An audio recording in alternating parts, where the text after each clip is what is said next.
We begin our lecture proper in the traditional way, which is the study of Newton's three laws of motion. Sir Isaac Newton was a 17th century English scientist who, among other things, tried to predict the date of revelation mathematically and tried to create the Philosopher's Stone, which would grant eternal life. Despite these, what we might now call unscientific pursuits, I regard him as the first proper physicist, in major part due to his contributions at the age of 23 while quarantining from the plague, where he developed or began to develop calculus, the laws of optics, the laws of motion, and the law of universal gravitation. Before we get started on Newton, though, we should take into account his probably most famous quote, which is that any contributions he may have made to science were because he stood on the shoulders of giants. Now, some people think that this is a dig at his mathematical rival Leibniz, who independently developed calculus around the same time and was apparently quite short, but I think it is more valuable to us if we take it at face value and kind of just look at the philosophers and the scientists who came before Newton and whose ideals inspired him. In particular, we are going to look at Galileo Galilei, who, as we will see throughout this chapter, basically developed all the ideas on inertia that Newton codified in his first law.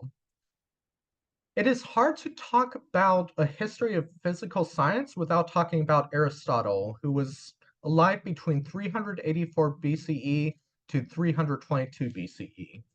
Aristotle was a student of Plato who formed many conclusions about the natural world. Among these were that each element wanted to return to its natural state of being. That's why rocks would slow down and head to the lowest point. They were of the earth and wanted to return to the earth. And puffs of smoke would rise. They were of the air and wanted to return to the air. It is also why feathers were thought to fall slower to the earth than rocks, because while they might be primarily made of earth, they were also partly made of the air. Another ideal is that arrows were propelled forward by currents of air after being let go, and that a force was necessary to maintain their velocity. This is because naturally you would think that because arrows were of the earth, they would want to just fall forward. Instead, they had to be propelled together by a force once they left the bow in order to continue going. He also thought that heavier objects will fall towards the ground faster than lighter objects, and that men have more teeth than women. That said, pretty much everything that I just laid out is generally considered to be wrong now. Rocks don't stop because they want to return to the earth and return to their natural state of being. They stop because they're slowed down by friction. An arrow shot through space will continue to go forward even though there are no air currents pushing it forward. Heavier objects and lighter objects in free fall with no drag forces are going to fall at the same rate, and men and women generally have the same amount of teeth. That's not to say that Aristotle's thinking was completely without merit or that he didn't advance the field at the time. For example, the example with the men and women having different number of teeth could have been because men tend to develop their wisdom teeth while women do not as much. However, this could be very easily checked by looking at the skulls of men and women.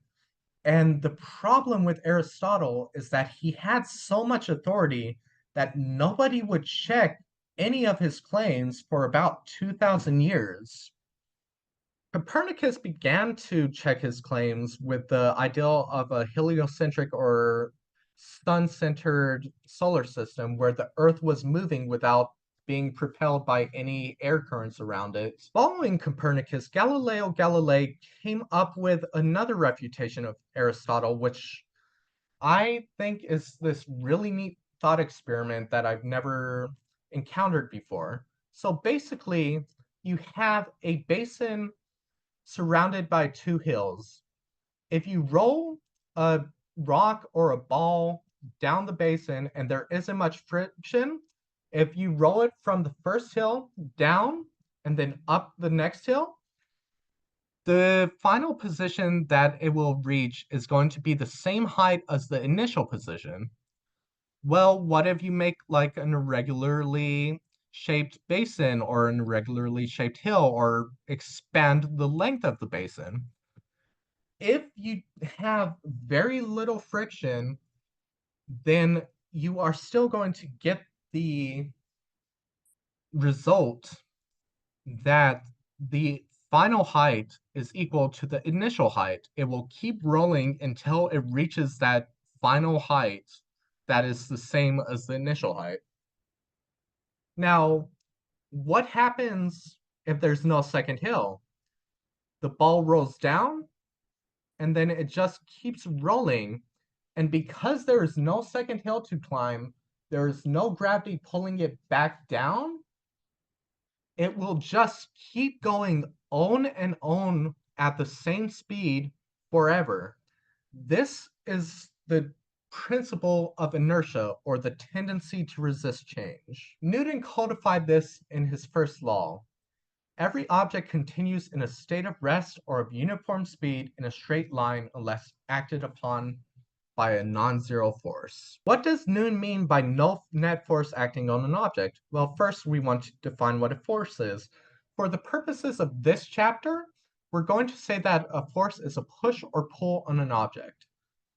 So when you have two people pushing with 5 newtons, where a newton is the unit of force, to the right, the object will experience a force of 10 newtons to the right. If you have one person pushing to the right with 5 newtons and one pushing to the left with 5 newtons, then the object that they're pushing will experience 0 newtons net force, which is no net force. When you have somebody pushing to the right with 10 newtons and somebody pushing to the left with 5 newtons, then that is going to give you a net force of 5 newtons. So net means the sum of all the forces acting on an object. And if it isn't immediately obvious, it depends both on the magnitude of the force that's acting on an object and the direction that the force is acting on an object. So when you are both pushing in the same direction, then those forces act together and add up. When you are pushing in opposite directions, then they cancel each other out and there is no net force, which means that the object is either going to stay in its same position or is going to continue moving at the same velocity that it was already. This dependence of force on the direction that it's pointing means that it's something called a vector. A vector is opposed to a scalar, which is a quantity which is only described by magnitude, examples including speed, length, or mass, while vector is a quantity described by both magnitude and direction. In general, it will be indicated by an arrow proportional to the magnitude of the vector in drawings, and examples include velocity, position, and force. So for example, we have speed, which is a scalar, versus velocity, which is a vector. So speed, you can say you're going at 60 miles an hour, and that will be the speed. But that doesn't tell you what direction you're going. Whereas you have this vector, which is indicated by an arrow, which indicates velocity, which is 60 miles per hour northeast in this case. Because velocity has both magnitude and direction, it is called a vector. And the magnitude of velocity is just going to be given by the speed. But the thing that really differentiates it from speed and makes it a vector instead of a scalar is the fact that it is pointing in a singular direction, which in this case is northeast. For example, In the left-hand side, we have two vectors which are perpendicular to each other.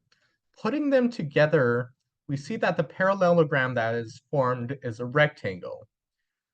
The diagonal of this rectangle is going to be the resultant vector. When you add the two vectors together, they are going to end up with a resultant vector which is pointing along the diagonal. For vectors that aren't perpendicular to each other, we instead have the right-hand example where P and Q are two vectors, where we put the two origins of the vectors, the two tails of the arrows, next to each other at the same origin, at the same corner, and look at the parallelogram that would be formed by those two vectors being two sides of the parallelogram.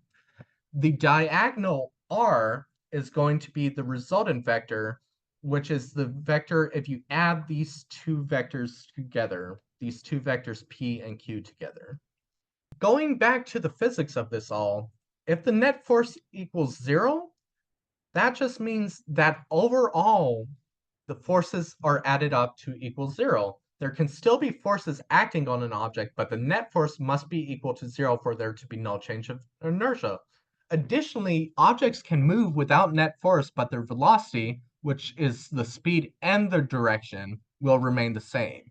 So that notation at the bottom of the page says sigma F equals 0, which means that all of the forces added up are equal to 0. Looking at the book and the diagram, we know that the book will be affected by gravity because anything on Earth that has mass is going to be affected by gravity. We know this from our day-to-day lives. We are pulled down when we jump, but we don't go through the floor, and neither does this book. What this means is that there must be some other force which creates a net force of 0, causing the book not to move. This is our first inkling of something called normal force, and it is the first inkling of something that's going to become important in Newton's third law. For now, I leave you with a early criticism of Copernicus's ideal of a moving Earth. Why, when you drop a coin through the air and it's not touching you and it's not touching the ground, does the coin not appear to move backwards at the same speed that the Earth should be moving forwards relative to it? It is actually a very easy experiment to prove that this doesn't happen today. When you go on an airplane that's moving at hundreds of miles per hour with respect to the ground, and you drop a coin, then the coin is going to go straight to the floor of the airplane without going backwards. This actually gives rise to another definition of Newton's first law, which is that there are no privileged inertial reference frames. So what an inertial reference frame is can be described by somebody standing in a field and somebody passing them by on high-speed rail going hundreds of miles per hour. From the perspective of the person standing in the field, the train is moving past them.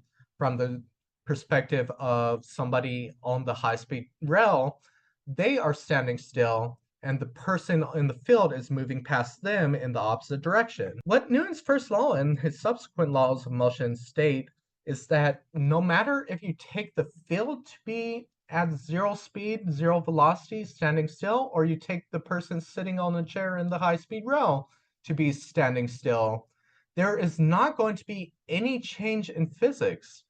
This ideal that no matter which you choose to be your reference frame, the laws of physics are the same, still holds true today. It is one of the main assumptions that Einstein makes when he is deriving special relativity. So even as time and space are being fundamentally rewritten and warped beyond our understanding, we still use these laws from 1666 as our basis for all physics going forward.